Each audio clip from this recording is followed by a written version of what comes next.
Yes. Hello, everyone. Thanks for watching our online talk about the pros and cons of social media.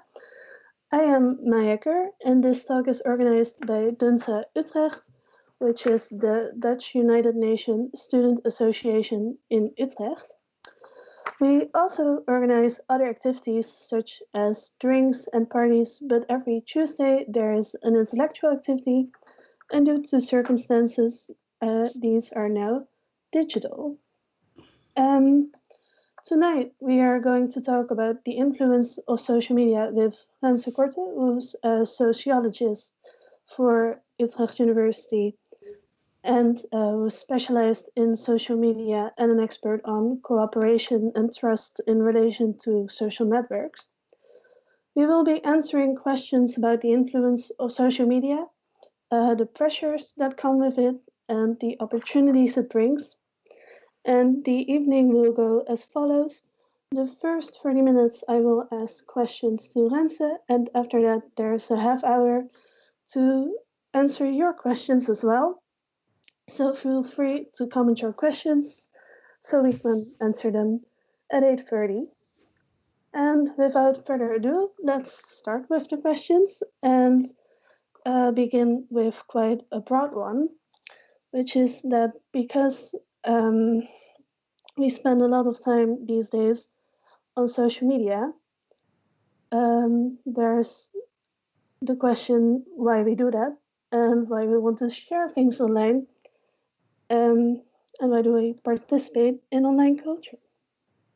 All right, so thanks for having me. I think this is a nice question. To some extent, it is maybe a question also for a psychologist. So why do individuals have this need for sharing stuff online? So from a more broader sociological perspective, I would say social media and the internet appeal to a very basic human need for social interaction. And in a sense, they make this a lot easier by making the threshold for communication very low. At the same time, it also depends a lot on the medium, say the social medium that we're talking about. Say Facebook, for example, which is still probably the most popular social media website. Is mostly used for communication with friends and family. So in that sense, it's mostly used to support offline relationships. While Twitter, for example, is a micro-blogging platform, which allows people to cater to a much larger audience, or that also fulfills different types of needs, and the same goes for Instagram, for example. So it also really depends on the medium, I think. And for social media is also quite recent. So do you think the attitude towards those mediums has changed over time? Do we feel more obliged to share more in current times than we did, for instance, 10 years ago? Yeah, well, in general, social media have been around for more than 15 years by now, so it's not that recent anymore. I do think attitudes have changed in the sense that people are now more used to using the technology. Also, the group of users has increased a lot. So it used to be mostly young people, obviously. Now people in all age groups and across the world are using social media. So it has become much more familiar to people, which also means that there's a lot more and different types of people that you can talk to on social media.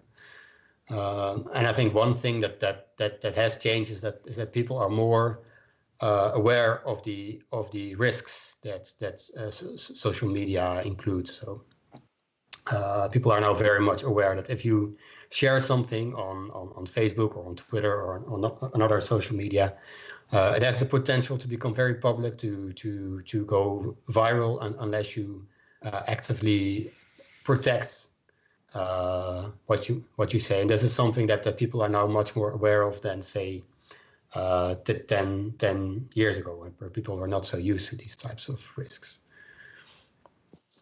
Okay. And do you think that with people getting more used to social media, it also has an influence on how we are making friends and meet new people? This is a question that is quite heavily debated in social science research on the internet.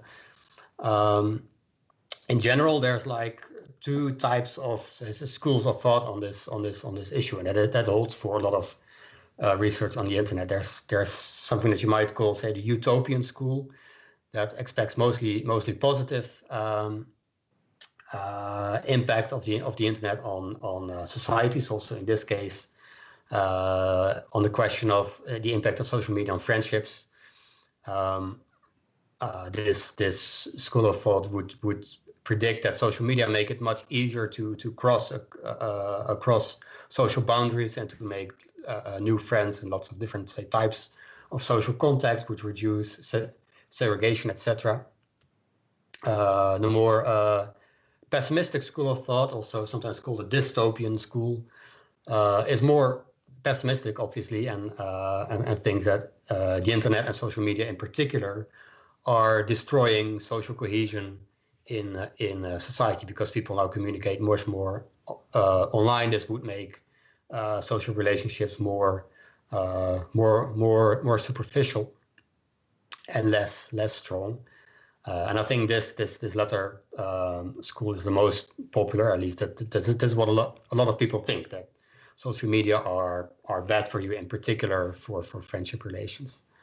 But if you look at actual empirical research on this question, it is actually much more boring.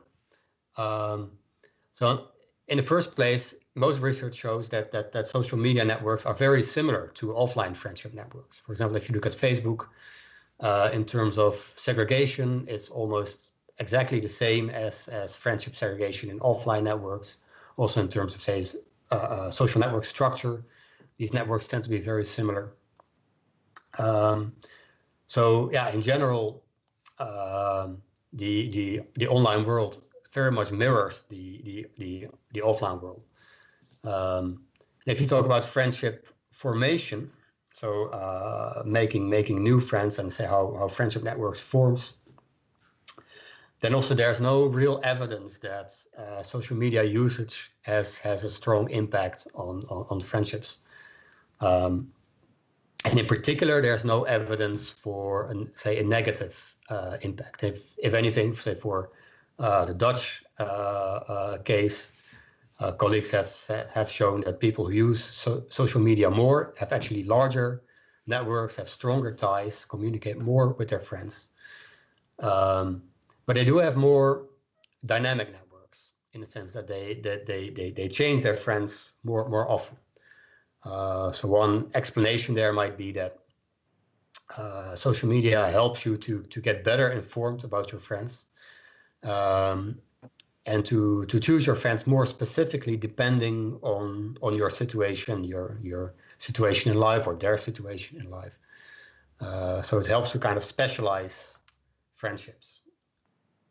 But other than that, there's no clear case for a very strong impact, or certainly not for a negative impact. Okay. However, since the middle of March, because of the coronavirus, almost all of our contacts is now online. And how do you think that the influence of social media has changed because of this fact? And now that this is the case. Yeah. Well, first, let me say that I do not think that almost all of our contacts are online now. So there's a lot of our contacts that used to be offline that are now mostly online. For example, with family members who live further away, many of your friends. But if I look at myself, I still talk to, of course, my own family on a daily basis.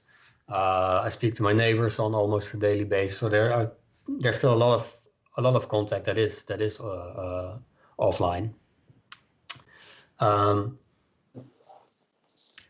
also, in general, social processes and social networks, social structures tend to be pretty robust.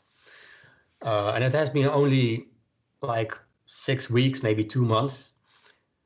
This crisis would say in a historical perspective, it's still quite short. So if you also if you look at, say, longer crises like wars and that kind of thing, of course they have a short-term impact, but typically also they don't change social processes and social structure at a very large scale.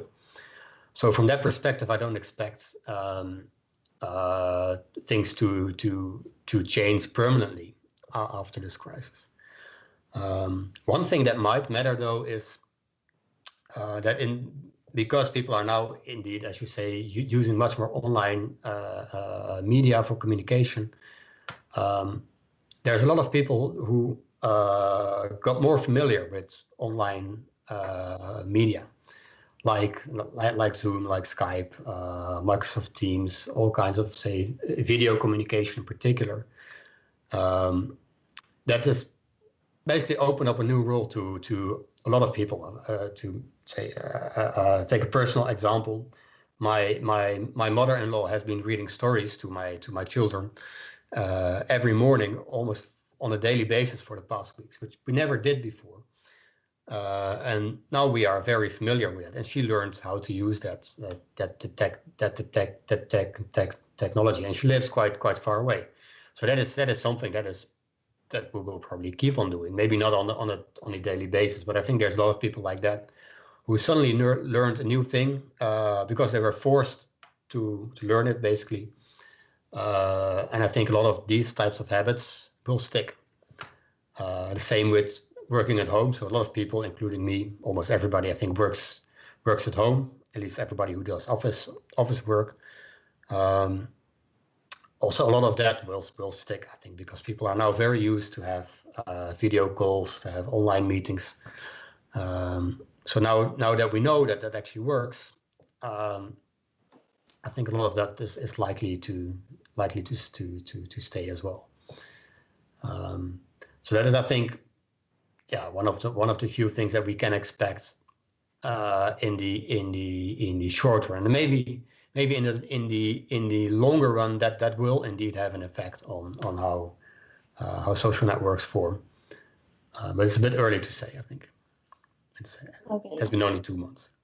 Yes. So if I understand correctly, you think that because people are now more familiar with social media, they will end up using them more after the corona crisis is over as well, as a means of communication. Yeah, and in particular things like what we're doing now, this kind of video calls, that is something that of course existed before, but was not as popular at a large scale as it is now. So I think that is really the breakthrough for having this type of communication and maintaining also, say, strong ties, strong relationships with family members, with good friends in this manner. That is, I think, people were not used to doing, and this is something that maybe can stick. Do you think it might help to help us learn to better stay in touch with family members that might live further away? Yeah, and in particular, I think this might be a positive development for elderly people who live far away from their children, from their grandchildren. Now that people have discovered how easy it is to set up this kind of communication, those type of people may benefit from it. On the other hand, people may also see it as an excuse to visit less in person. But yeah, whether that happens, we'll have to see. It's a bit early. It is, I think, interesting to see that in having all these types of video calls, people are really trying to kind of imitate what we normally do offline. So it is in that sense not really a new form of communication. People are just trying to mimic as much as possible what you normally do offline, and then take it online. So in that sense, it's also not revolutionary. Okay. I would also like to discuss the pressures of social media, because social media also brings pressure with it. And how do you think this does happen? How does that come about? I think you're referring especially to the types of pressure that in particular young people report to experience in terms of how you're supposed to look and peer pressure and that kind of thing. Yes. I think a very important factor there is the dominance of, say, the visual aspects of social media, the ease by which you can share pictures and videos. Instagram is, of course, the classic example of that. That puts a lot more pressure on looks, and especially young people have become very used to creating an image of themselves on social media through these pictures. That is something that, of course, has always existed, but has become very much emphasized on social media, because they allow you to really create this kind of perfect image of yourself. And of course, if people start doing that, and they will have an opinion about each other, then this creates this type of pressure. Another type of thing that you typically see on social media is that people sort of self-censor by especially highlighting the positive aspects of their life. So you see people sharing on social media, the great meal that they cooked and how much fun they're having at the bar with their friends, etc. But you see rarely people announcing a divorce on Facebook, for example.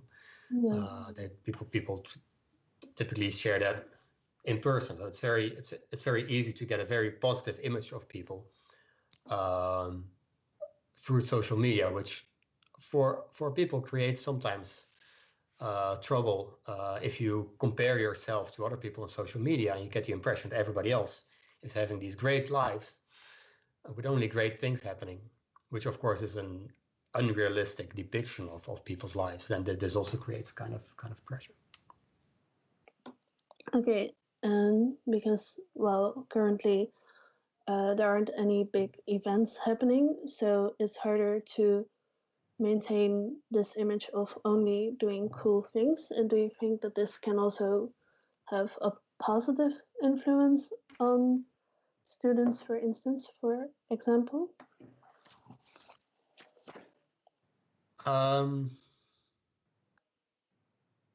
Yeah, probably. I haven't really thought about it. So of course, it already starts with, say, the lack of events. That already in itself takes a lot of social pressure off people like young people like students, who of course feel the pressure to go to a lot of things, meet friends, etc. If you don't have to do that, that already helps. But of course, also seeing on social media that also everybody else is also not going to these things. So it's not the case that only you cannot go to events and everybody else is having fun. Everybody else is bored at home. Of course, that helps. Yeah. Okay. Well, because there undeniably is pressure, I was also wondering what the best way to deal with this is. So, what do you think is the best way to deal with the pressures that come with social media? Well, I'm not a psychiatrist, but so I'm not going to give psychological advice. But I think one thing that may help is to realize or to be aware of the social processes that happen on social media. For example, to be aware of this fact that people typically tend to share only the positive things of their life, and they don't tell you about the negative things in their life. So to be aware that the picture of people that you see on social media is not a realistic representation of their lives. And if you are aware of this kind of biases that this social perception creates, that already helps, I think. Another good case, I think, is the so-called friendship paradox, which is the paradoxical fact that for the average person, their friends have more friends than themselves.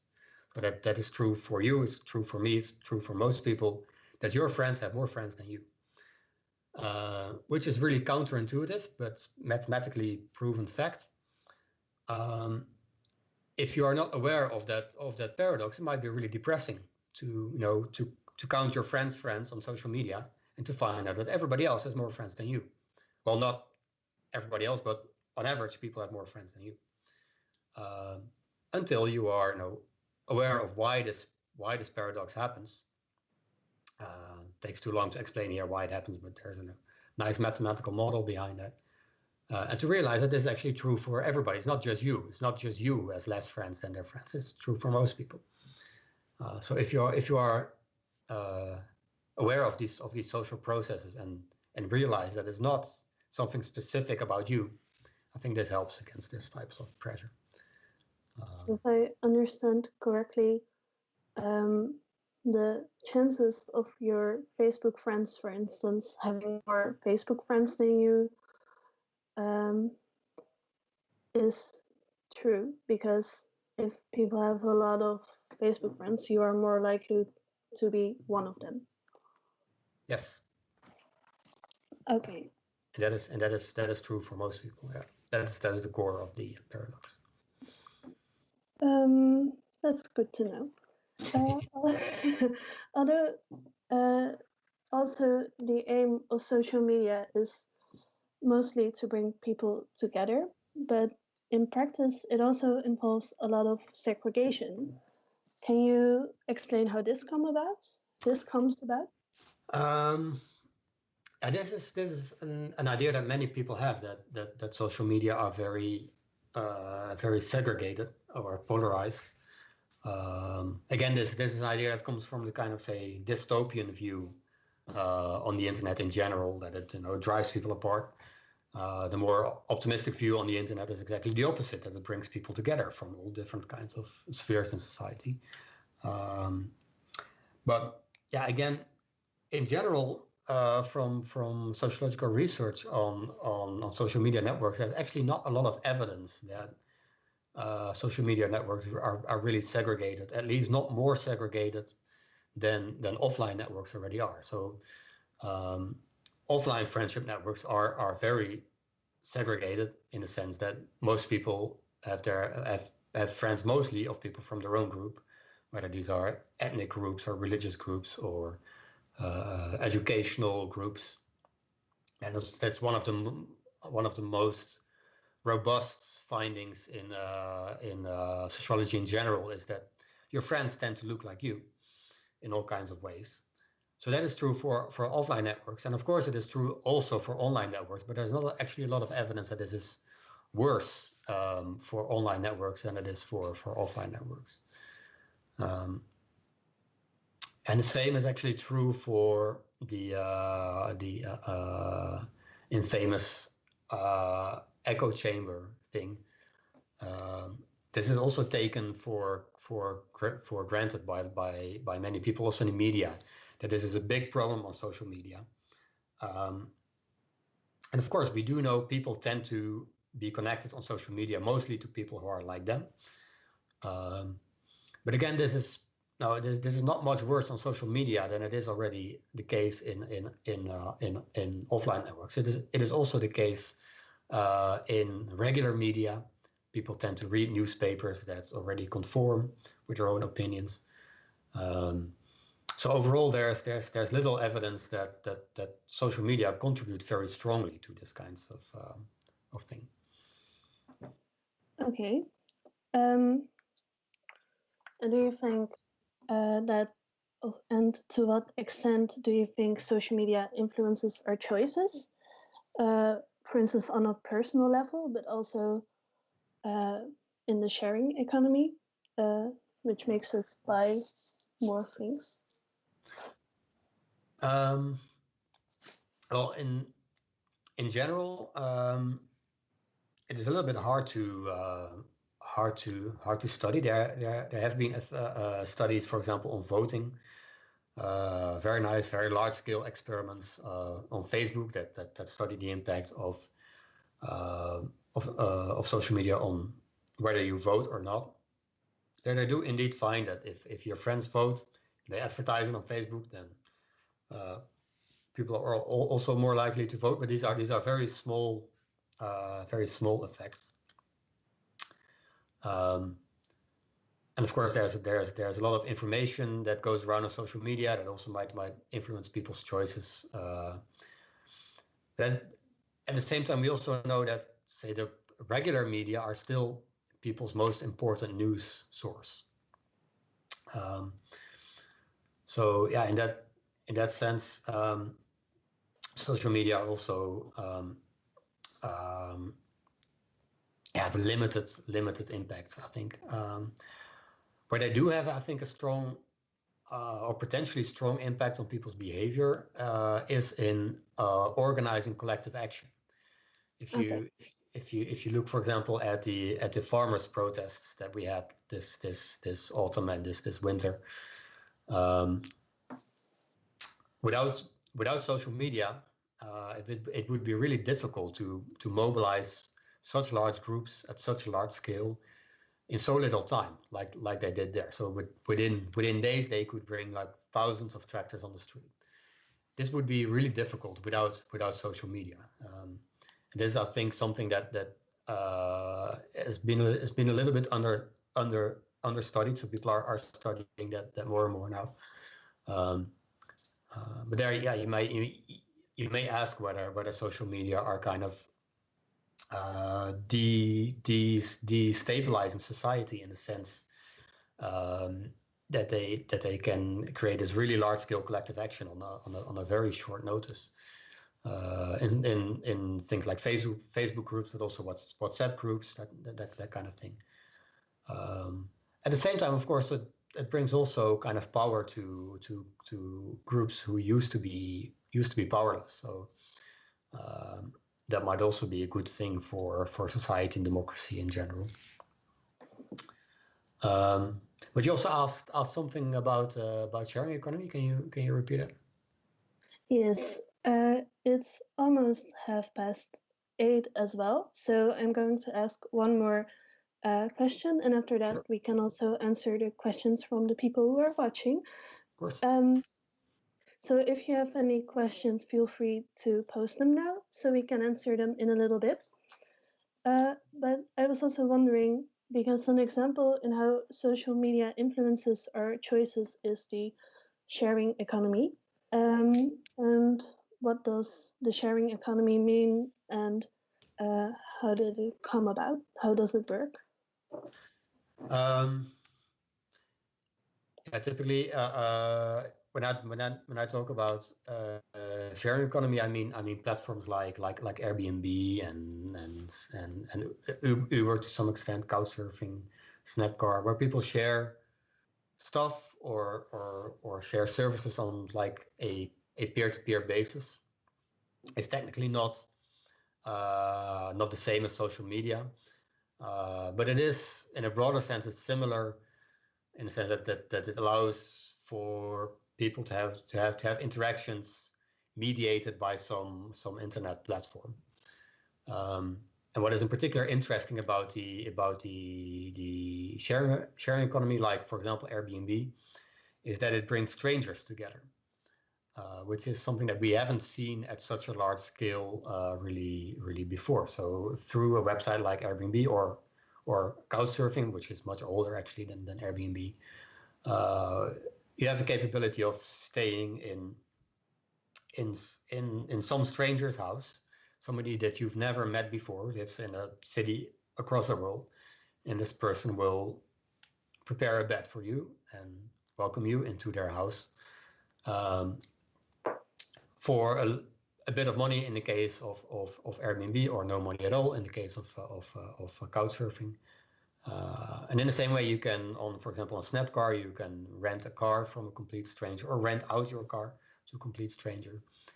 And that is, at first sight, it seems to be quite a miraculous thing, because there's obvious trust issues there. If you have to stay in a stranger's house, or you have to rent out your car to a complete strangers, how do you know that you will get your car back in one piece or undamaged, or that you will not be murdered in your sleep if you have someone over on a couch sharing, or share a ride on Uber or BlaBlaCar. And that is the thing that these sharing platforms have solved quite nicely, and that in particular through reputation and rating systems, where they create all kinds of mechanisms that allow people who have never met before to actually trust each other, even in quite personal situations. And that is said, but what most of my current research is about is how these trust systems work, how these reputation systems work, where they don't work, what is the scope of these things. So another example is the dark web drug markets, where you can buy drugs on the internet, and you have to send some money to some, basically a criminal, a drug dealer online, who is completely anonymous. You have to trust them to send drugs to your house. Well, there's quite a trust issue there. So how does that work? Well, we find out that actually the same type of 5-star rating systems that everybody else uses are also used on the dark web, and they work in pretty much the same way. So that seems to be a very robust mechanism to create trust. Okay. Interesting. I also see that there are some questions coming in. Leon asks, she was wondering if you know what makes it so appealing for people to follow people with a large following, such as influencers. And is this the same as traditional celebrities or other people in the spotlight? Why do people follow celebrities? I'm a little bit speculating here, but one aspect may be that there's a kind of, say, self-reinforcing effect. So people who already have a lot of connections, a lot of followers on Instagram or Twitter, they are likely to attract a lot of attention because they have a lot of followers. And because of that attention, they attract even more followers. So there's this kind of self-reinforcing effect where the people with more followers get even more followers. And yeah, if you compare that to the celebrity culture that of course already existed before, but of course very new and very appealing about the social media phenomenon is that now suddenly you can get very close to celebrities, where before you could read about them in magazines, maybe see an interview on TV, but that was basically it. And now you can follow these people on a much more, say, sort of personal basis, where people share directly stuff with you. So that also makes it quite attractive, I think. Okay. There's another question from Hannah, and she was wondering, why do people feel the need to create this persona of themselves online? Yeah, I think that is really mostly a psychology question. Say, well, why people have this need. I think that is also to some extent something that happens also offline. Of course, also there people are creating an image of themselves. Famous sociologist Goffman claimed that people are constantly, say, acting, playing roles, sometimes different roles in different situations. So this is a quite old idea, actually, that people are creating this image of themselves. And of course, social media make this a lot easier than it used to be in offline situation, because you have a lot more control over how people see you. You can even Photoshop the pictures that you put online, and if you do that carefully, then that is all people will see of you. So I think if you are sensitive, if you care about the image that people have of you, then yeah, doing this on social media is really appealing, because you have so much control over it. And people might believe you faster on social media than if you try to keep up a persona in real life, maybe? Yeah, it's much more difficult to keep up a consistent persona in personal life. It's much more difficult than it is on social media. Okay. There's also a question from Anouk, and she asks, to what extent do you think we are ready for an increasingly online life, with growing companies forcing us to use their platforms, for instance, Amazon, and in line with the past increase over 15 years? Yeah, that is definitely true, that these companies, especially these large platforms, have an increasingly large impact on society. The question whether we are ready for that is difficult to answer. I do think that a lot of people underestimate the impact that these large tech companies, these large platforms have on society. Also to the extent that a lot of the services that we use on a daily basis are actually connected to each other. If you think that Facebook and WhatsApp and Instagram are all one company, not everybody realizes that, and there's a lot of things like that. So I think a lot of people underestimate that, and a lot of people kind of lack the skills to have a bit of, say, digital self-defense against the invasion of privacy that this implies. The real expert on that is José van Dijk, I think, also from Utrecht University, who's written a very nice book called The Platform Society, which is all about these issues. So if you're interested in that, I can very much recommend that. Okay. And another question from Lotte, and she asks, why do you think we change from social media platform every few years? For example, Facebook was very popular for a long time, and now people are more drawn to, for instance, Instagram. Yeah, to some extent, that is say the impression that people change is a little bit, say, an age bias.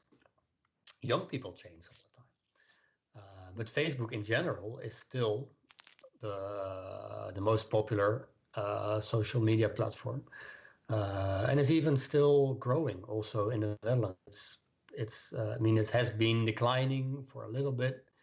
Lately, it has been growing. Of course, other platforms have increased as well. In particular, Instagram has become very popular, owned by Facebook, of course.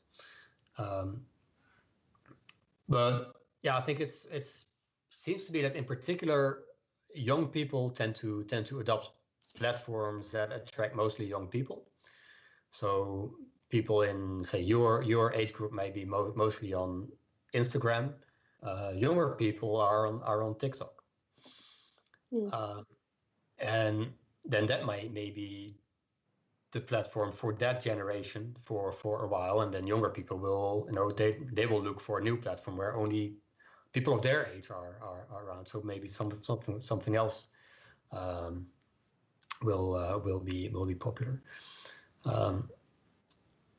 So yeah, of course, new platforms do pop up. I think typically they are mostly attractive to younger people. But some of the other, say, older platforms are still large and still dominant, like Facebook. With maybe WhatsApp as the special case that is popular across all groups. It's not technically social media, but it's very close.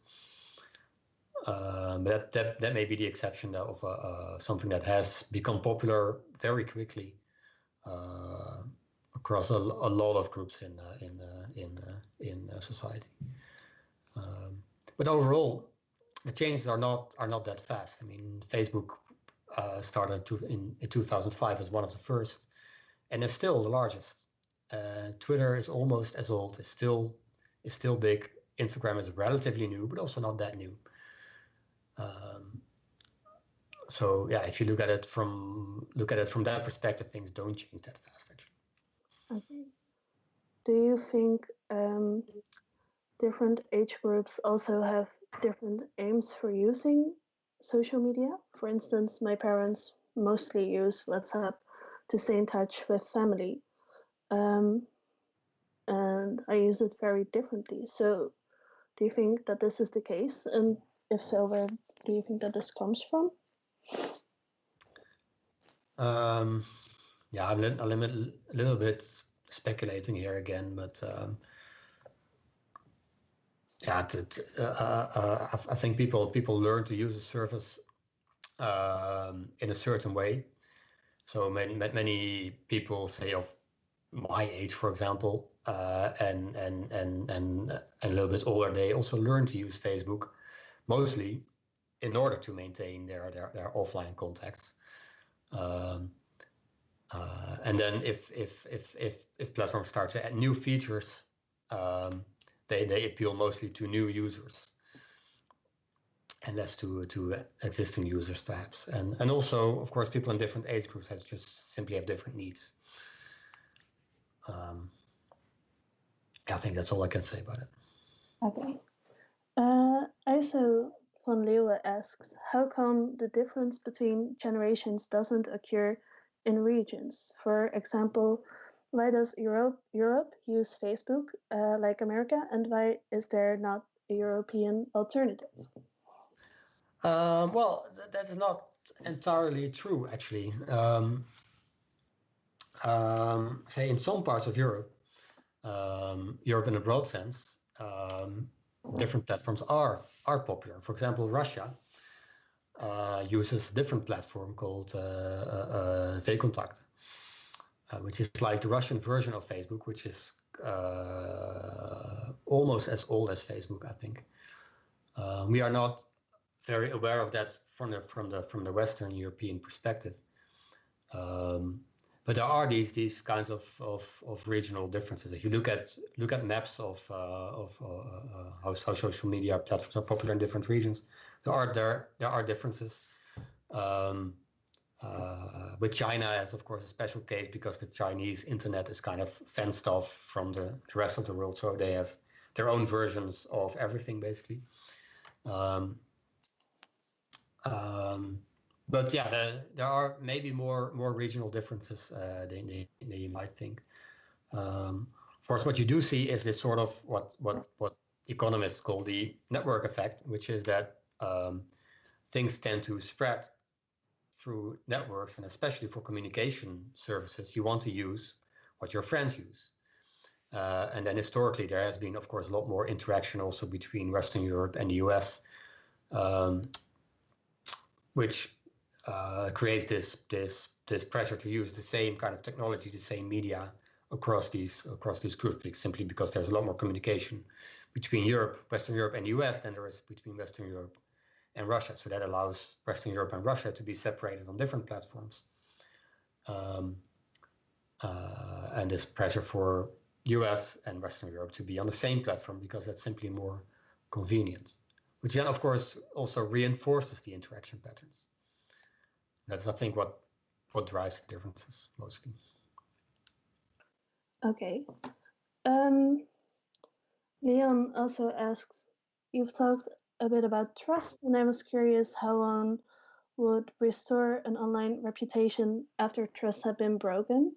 Is this different or the same compared to apologizing offline? It's more difficult, I think. At least if you look at online markets, things like Airbnb, sharing economy platform, but also eBay, and these dark web markets. You have this phenomenon, which I'm sure you've seen, is that almost everybody has a good reputation. If you look at Airbnb or eBay, almost everybody has 4 to 5 stars.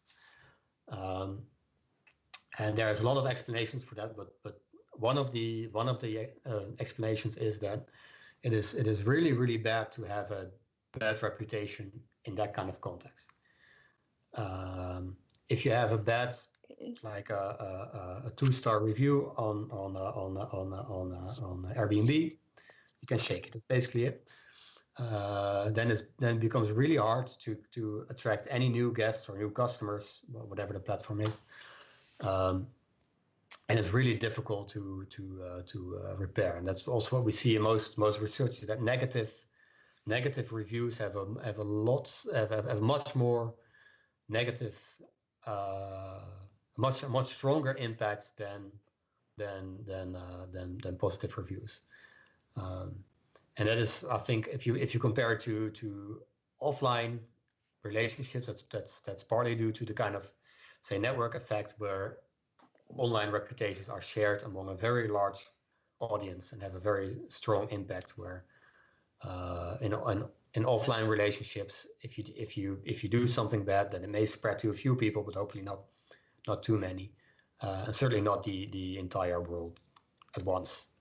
So that drives a difference, I think. Okay. Well, we still have time left, so if you have any questions, please keep sending them in.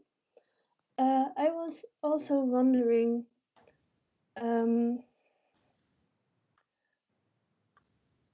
what kind of influence do you think social media has had on, for instance, science, with a lot of more data available about everyone?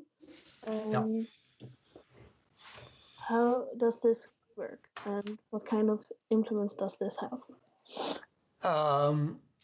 It's a little bit like a double-edged sword. So for social network researchers like myself, who started doing research, say, before social media,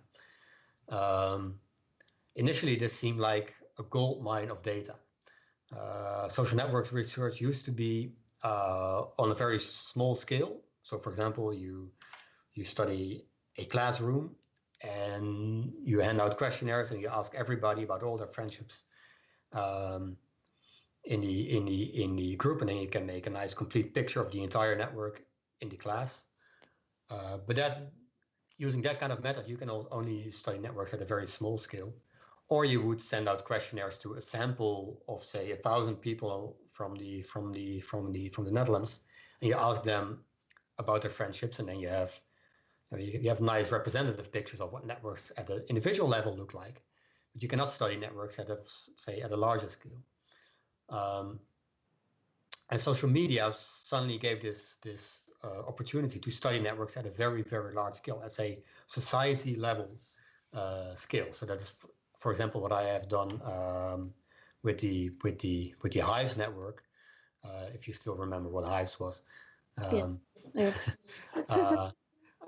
So I was able there to map the entire network of the Netherlands, basically, at the time that Hives had like 10 million members, which is a lot so at the time, like 15, 16 million people in the Netherlands. So it's really really nice opportunity to study these networks at like a societal scale, and especially for sociologists, where basically the societies are our, say, natural unit of analysis, this is actually for the first time that we can really study societies at that scale and that much, say, level of detail. So that sounds all very nice, and it has created a lot of very interesting research. At the same time, the opportunities have been a little bit disappointing, I think. Well, say, of course, there's a lot of issues with big data in general. So there's a lot of noise and what people call algorithmic pollution, other things. So there's methodological issues like that, but those can be solved in principle. The larger problem is that a lot of the data that are in principle there are not accessible to researchers. So yes, we could study the entire network of the Netherlands using Facebook, for example, or Instagram or WhatsApp. That would be awesome. But the problem is Facebook owns those data, actually all of those, Facebook, Instagram, and WhatsApp. They own the data and they are not sharing it for research. There are some cases where you can get some data for research. Twitter is a lot easier to study, which is one of the reasons that a lot of social media research is about Twitter, even though Twitter is relatively small. But in general, it's very hard to actually get these types of data because these large tech companies, they own the data, which brings us to a little bit paradoxical situation that nowadays these big tech companies like Facebook and Google and Apple are in a better position to do research at a large scale about society than actual social scientists, Yes. which is, from my perspective, a very bad situation. Okay. And Hives is obviously not around anymore, but at some point of time we were almost all using it. And how do you think this ended? The interest in Hives stopped? Well, that's basically the sort of phenomenon that we talked about earlier. So why are we all together with US and large parts of the world? Why are we now all using Facebook, and why have many of the regional alternatives disappeared? It's basically because of this network effect. You don't want to use one type of communication, one type of network with one group and another type of network with another group. And as soon as you are a person in the Netherlands who also has contacts overseas in the UK or in the US, it makes sense to use a network that they are also using. And then this starts to spread. And then somehow Facebook outcompeted Hives. But it took like 5 years or so. Okay. Robert also asked, what are some specific characteristics of Dutch social media behaviors that differ from other countries or regions? So, do we do specifically as Dutch people? I wouldn't know actually. Sorry, I'm not aware of any particular differences. I've heard that WhatsApp is quite Dutch. I think people in other countries use different, for instance, use Facebook Messenger, so maybe that has something to do with it as well. Maybe, yeah. I'm not aware of that strong difference actually, but Okay. yeah. Sorry. Good question though.